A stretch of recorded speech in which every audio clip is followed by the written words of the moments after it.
Greetings. My text this week is from Revelation chapter 7, verses 9 and following.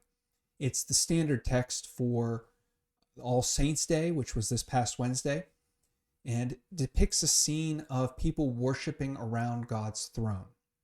Now, it is very, very difficult to give any context to a passage in Revelation without starting at Revelation 1 and just walking through verse by verse, chapter by chapter, because it is such a dense book full of figurative language and full of metaphor that to just pick up in the middle like this is very difficult, but we're going to give it a go. First, to understand this passage at all, we have to understand that in Revelation chapter 5, the Lamb of God, that is Jesus, takes a scroll from God, from the throne, and begins to open the seven seals. And each time one of the seals is open, there is some calamity reported. Famously, that passage includes the four horsemen, the four mounted individuals who bring war and death upon the earth. Now, what is difficult about this is not a specific prediction about a specific moment necessarily. It is a vision of kind of a general idea of what's going on around Jesus taking the scroll, which is given a lot of symbolism of a will or a testament, and opening it up. This is not meant to be read as a calendar of events. And the way that Revelation works is it cycles back on itself. So you have this vision, and then another vision of four bowls, and then another vision. It's just a sequence of visions, all telling the same story over and over again in different detail.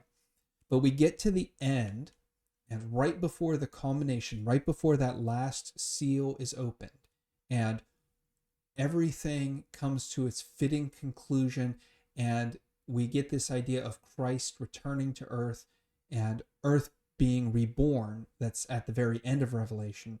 We get this picture of heaven, or the throne room of God. And in it, we see a group of individuals numbered at 144,000. This is a symbolic number.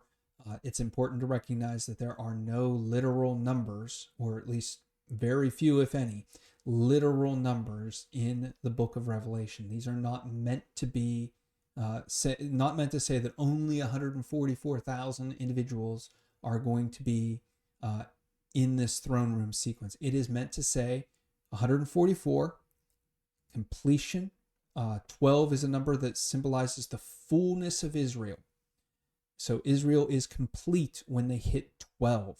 So you take 12 times 12, you get 144. The completion of the completion. And 1,000 is a way of saying a multitude, or almost to us, we might say millions or billions.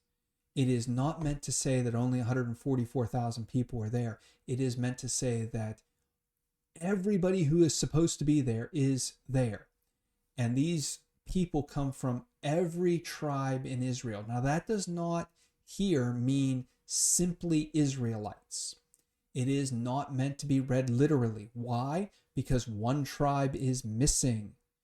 The fact that there's a tribe missing tells us that this is not meant to be read as a literal representation of Israel. It is meant to say the fullness of God's people. They are all sealed by God. The complete number of people who love God and who serve God are sealed by God in the first part of this chapter. And then we see a picture of them around the throne. This does not in any way mean that this is a literal sequence of events, as some have depicted. It is meant to say that this is a symbol. Again, John tells us very matter of factly at the very first chapter, these are visions. Visions are not literal pictures, they are figurative language. So the figurative language is this completion is standing in God's presence around God's throne. And what they are doing is worshiping.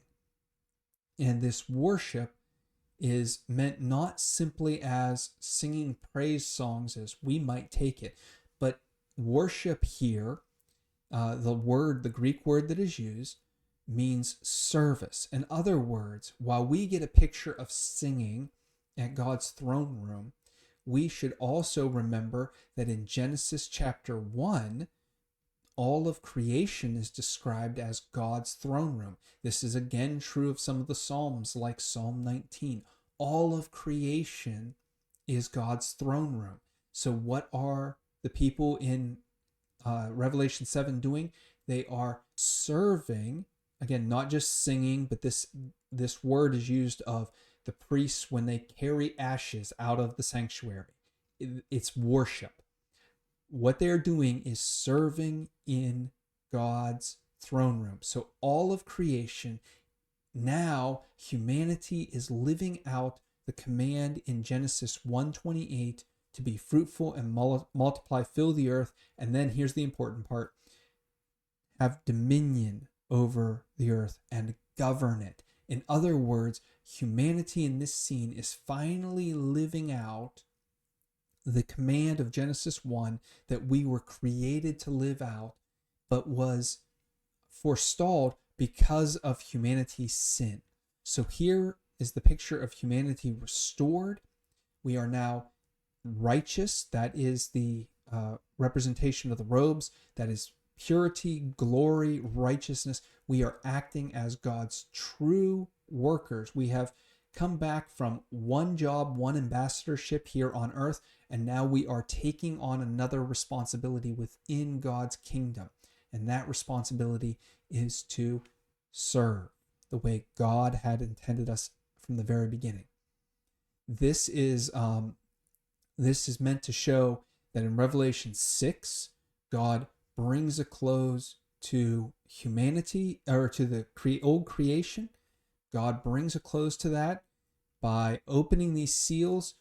Humanity is thrown into turmoil because of how we have failed to live out what God had intended for us in creation.